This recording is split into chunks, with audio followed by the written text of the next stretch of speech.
I'm Jacqueline Maley, and you're listening to Inside Politics from the newsrooms of the Sydney Morning Herald and The Age. Our usual correspondent, Paul Sakal, is on special assignment at the Soccer World Cup, by which I mean he's on holidays. But we do have a special guest in his stead, our chief political commentator, James Massola. Welcome to the podcast, James, and thank you for being here. G'day, Jax. It's great to be here. Clearly, your dedication to politics and the political arena is greater than your dedication to soccer, unlike some people. Yeah, indeed. Look, I'd give my right arm to be there, but my wife might have some objections to that. First of all, being why aren't I there as well? Yes, it does look fun. But actually, the hottest ticket in town in terms of Australian politics this week was in Canberra. It was Pauline Hanson's historic first address to the National Press Club, which happened on Wednesday. Can you just explain briefly to our listeners why it's a big deal that she appeared at the Press Club? Yeah, of course, Jack. So the Press Club was set up in the early 1960s. The first person to address it was our then External Affairs, he's now called a Foreign Minister, a guy called Garfield Barwick, who went on to be a Sir and a High Court judge. It's one of the pillars of the establishment, if you like, Jackie. You know, it's where people go, you know, business leaders, captains of industry, prime ministers and opposition leaders, other than Peter Dutton. They go, they make a case in about half an hour, they give a speech, then they face 30 minutes of questions from the press. And it really is a kind of a ritual, a rite of passage, if you like, for any aspiring politician, particularly one aspiring to, you know, lead the country or be opposition leader, to go and do that. It is the antithesis of what Pauline Hanson has stood for in her 30-year political career. She's the outsider. She's the consummate outsider, Jackie. So for her to make the decision to go and address the press club, to face the reptiles of the press, as it were, it's a big deal. And it's, I think, at least to some extent, her way of saying, I'm here, I'm not going anywhere, and I'm mainstream now. Like, I'm not a fringe, I don't lead a fringe political party anymore. We're the real deal. I mean, I would say it's a cornerstone of sort of civic debate in our country, because it is the one opportunity when the entire Canberra Press Gallery gets to really interrogate and to question in detail political leaders, political aspirants, people of public importance. And it is really, in that sense, it's quite an important institution in our democracy. Pauline Hanson came in and made it very clear, I would say, that she didn't particularly respect the values of the institution and she didn't particularly buy into the whole thing, even though she was appearing there. What were the sort of main themes of the speech? The main themes of her speech were, or she focused on, I should say, policy areas that she's been focusing on for decades. So what does that mean? It means immigration. It means multiculturalism, or, you know, her dislike of multiculturalism. And indeed, she said, we cannot be a multicultural society. We are a multiracial society, but we must be monocultural. She focused on, you know, the failings of the government. The government shovels out millions of dollars of taxpayers' money just to justify their failing energy policy. She focused on the reasons why she believes, you know, the current housing package that we've seen proposed last month in the budget, why that wouldn't work. Punishing ambitious and aspirational young people who are trying to build a future, to build wealth, to build independence, and to invest in Australia, Albanese and Chalmers are heading in the wrong direction. And she kind of, how do I say it? She hit the familiar lines that we've heard from her for 30 years. There were no surprises really in this speech, Jackie. There was no major new policy. It was the kind of best of Pauline speech, if you like. And I will slightly, if you'll forgive me, disagree with you. I think she, in terms of whether she wanted to be there or not, I think there was part of her that was thrilled to be there. It was... Yeah, and, you know, Rob Harris, our colleague, said this in his comment piece. In a funny way, she sort of revealed that she was more of a respecter of institutions than, say, a Donald Trump, for example. Like, I think she understood the import of going there. I don't think she necessarily liked this journalist or that question or whatever, but I think part of her felt, or seemed to feel, and I you know, maybe I'm projecting or whatever, but I don't think I'm wrong, that she was sort of proud to be there, you know, that she'd arrived, if you like.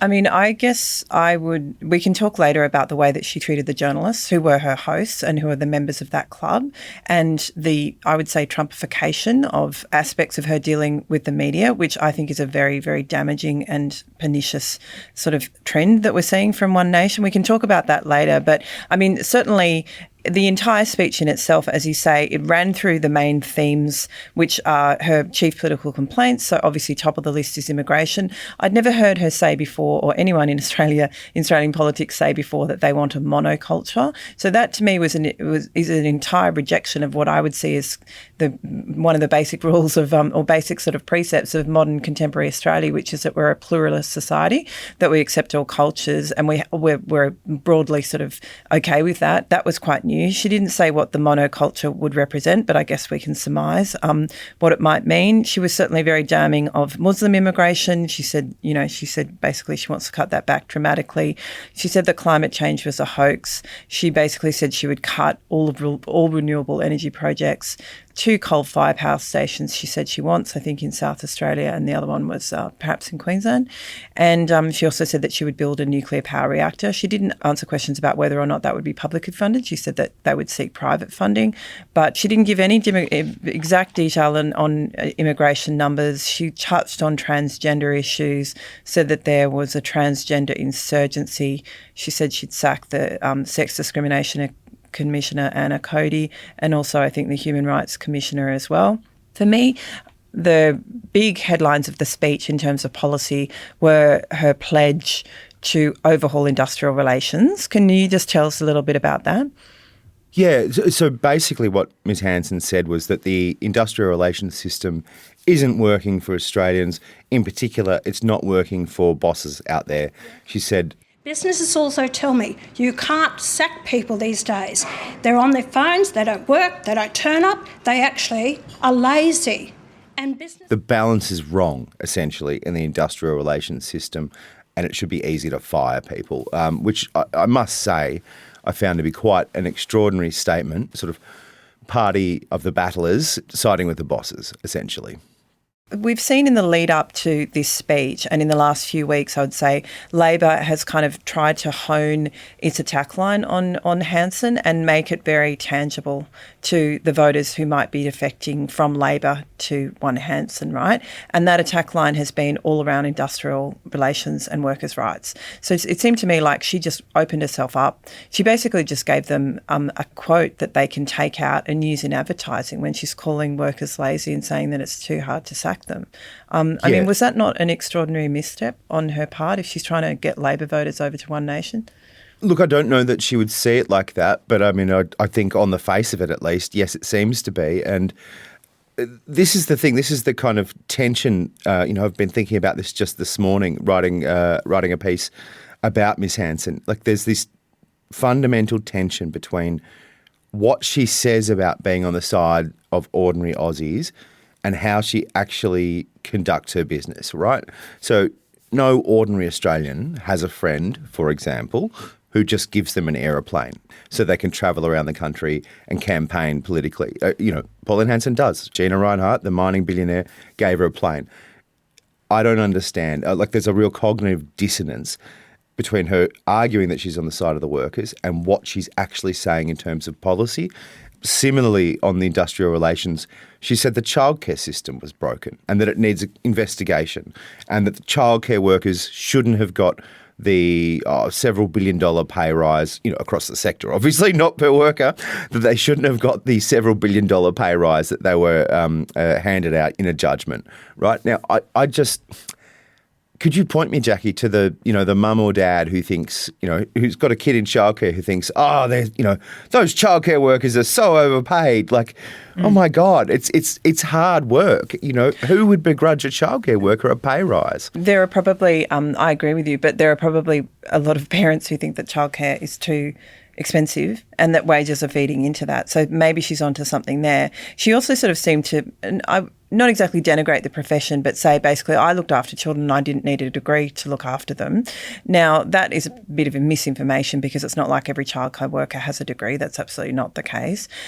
She also, on sort of, I guess, family issues, she also talked about abortion, late-stage abortion. This is something that we've seen kind of come up as it's a bit of a totemic. It's almost like a culture war issue now. It's obviously a huge feature of the American political debate. It hasn't been, thankfully, in Australia so much, but it is starting to rear its head a little bit here. She said she thought late-term abortions were absolutely disgusting. She talked about people being able to abort babies one day before delivery date. I just want to really nail, it's kind of bugging me that in all of the press that I've seen about this, nobody has pointed that out as being a gross falsity and an absolute nonsense. The idea that that's happening in Australia is ridiculous. I mean, is she going to get anywhere with that? Because, One Nation, that issue of late-term abortion, they tried it on in the last Queensland election. The Coalition tried it on as well. It was absolute electoral poison. I mean, this is a real vote turner for some people, isn't it? Yeah, it absolutely is. And look, I actually think she, how do I put this? I don't think she wants to be talking about this issue either.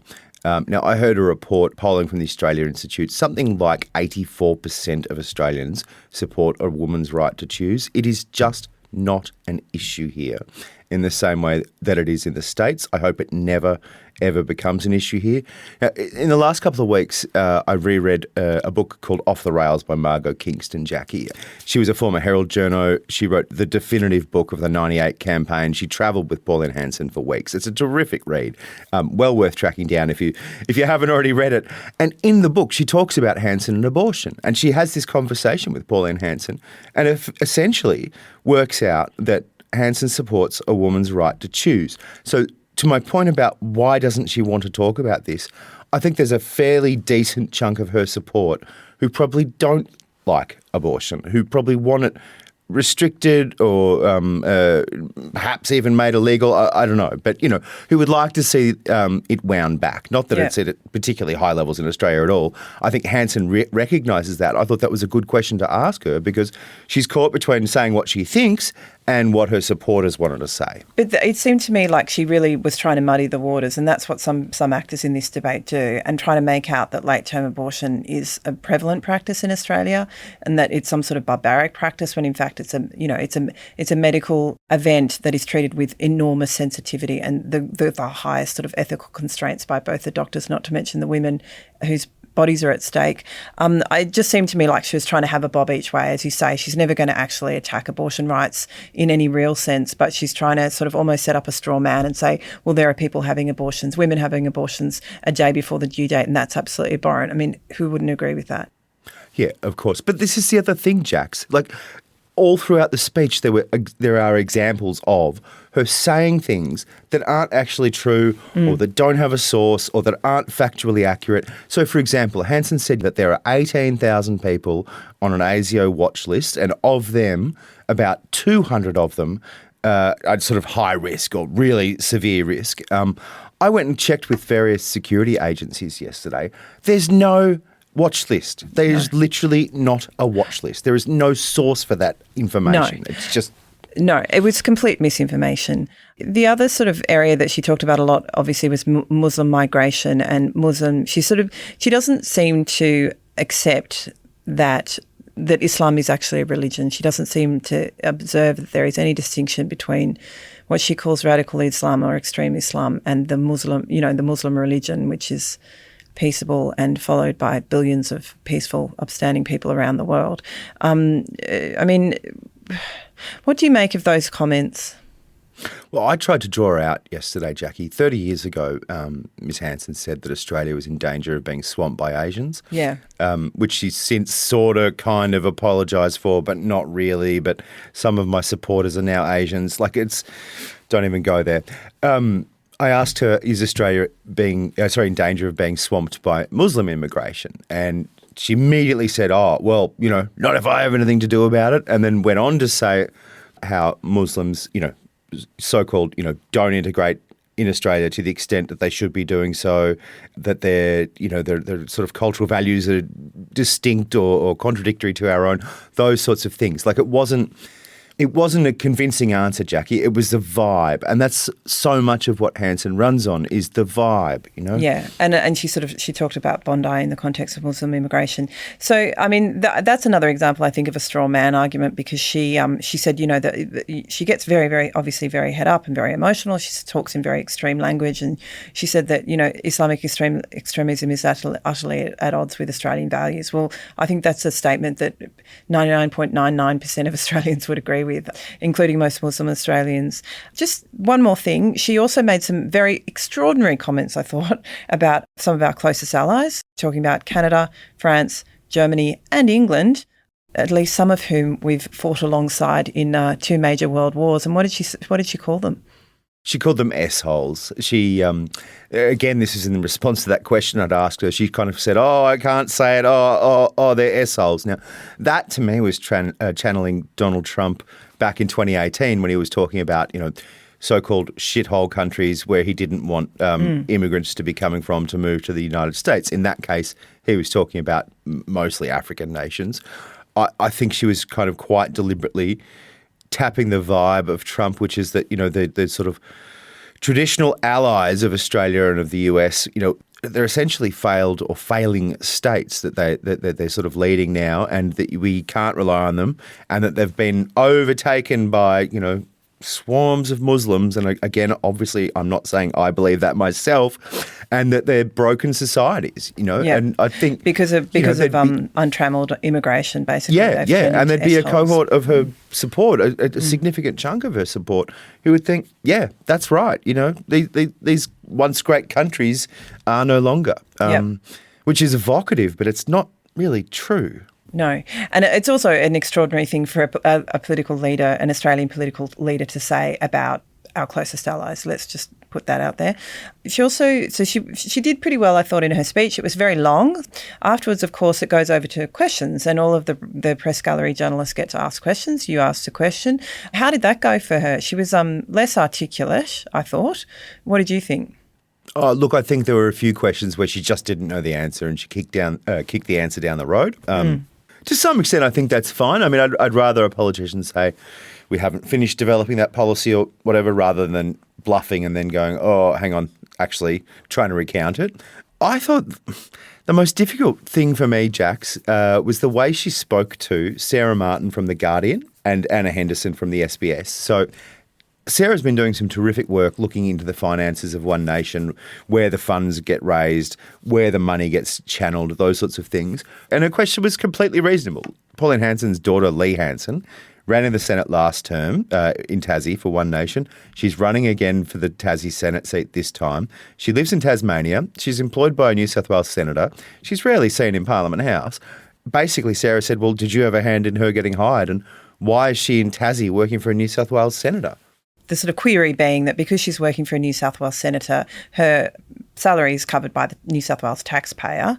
However, the allegation or the implication is that she's just not doing the job so much. She's using the taxpayer salary to campaign for her own campaign in Tasmania, which should be covered by the party. Yeah.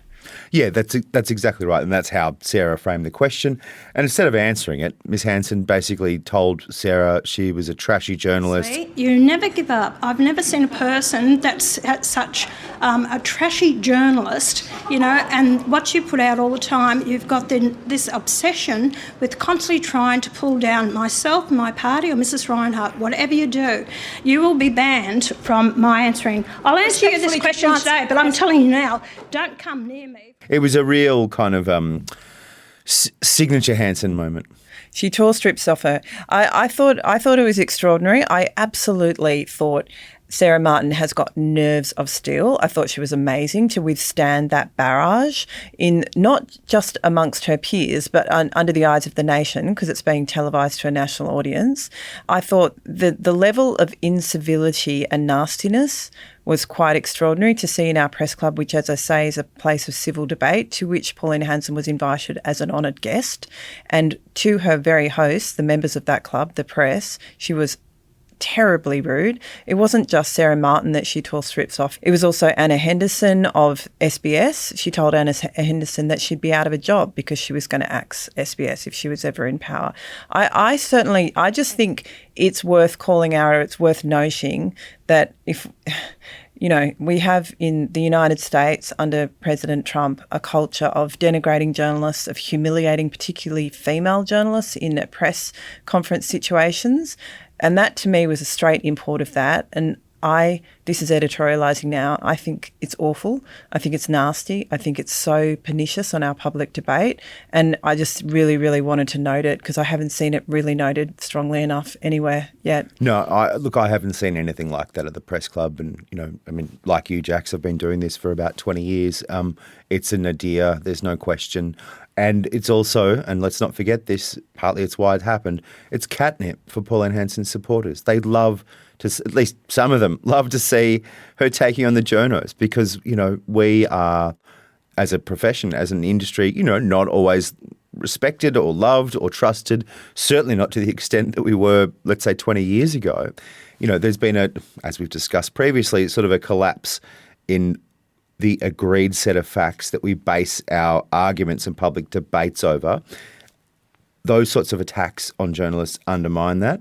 Public debate has already been undermined. Hanson, you're absolutely right. What she did was of a piece with what Donald Trump does.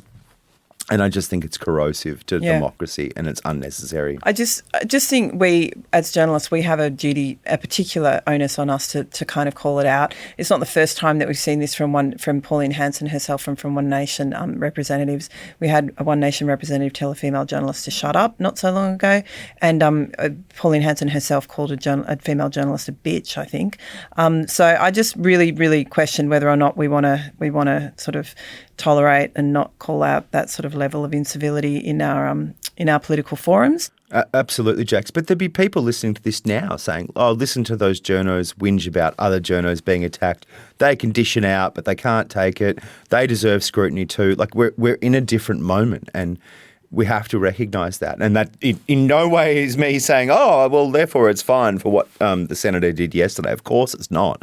But, I guess it's just a sort of there should be a sense of shared values in the sense that we disagree robustly but always with civility. That doesn't always happen. Yeah. But to me, that was a real line that was breached yesterday. James, I want to move on and just quickly, because the PM this week did on Thursday announce changes or sort of a back down to his proposed capital gains tax reforms, which they obviously announced in the budget. The main one was that basically they're going to raise the ceiling for small businesses who can have an exemption from the CGT, and so we'll still be able to claim the 50% CGT discount. At the moment, previously that's been a sort of businesses with a turnover of 2 million. He's going to raise that right up to 10 million, which is quite a big raise. So they will be exempt from the changes and be able to operate under the old system. That will apparently affect about 2.7 million businesses, according to his figures. And he also said that income from discretionary testamentary trusts will be exempt from the CGT changes. So they're trusts that about 10,000 people in Australia have that are usually set up within a will, essentially.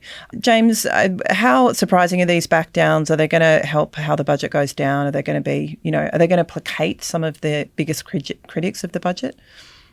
It will go part of the way to placating people who have criticised these budget measures. So Sky Capuccio from the Council of Small Business of Australia, there was a 2-day inquiry this week, a Senate inquiry this week into these changes. She's the head of the COSBOA. She spoke at length during that hearing, Jackie, about the need to go from 2 million to 10 million in terms of that cap.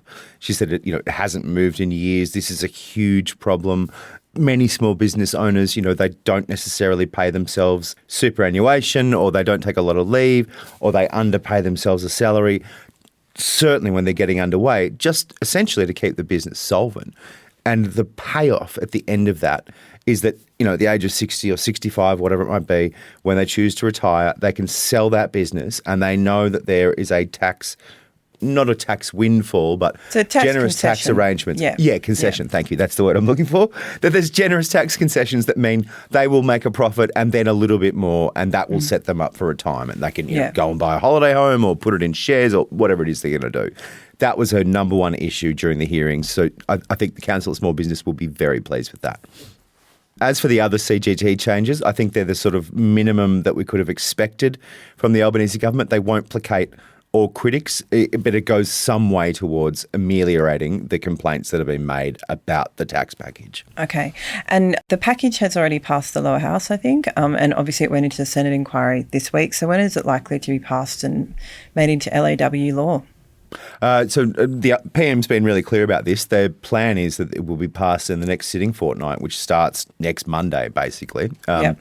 It'll get through the Senate, presumably with the support of the Greens, perhaps David Pocock, perhaps Jackie Lambie. It's not actually contentious whether or not it'll go through. Okay, so like it or not, these changes are coming for you. I think the government's calculation there, Jackie, and it's important to note, is that they just want it passed, but then they want to start operating these laws. They want to sort of demonstrate that the world won't end or hasn't ended because of these changes. And the gamble is that by the time the next election rolls around in 2028, these will be long forgotten. And, a few extra, people will be able to buy a home, youngsters, first home buyers.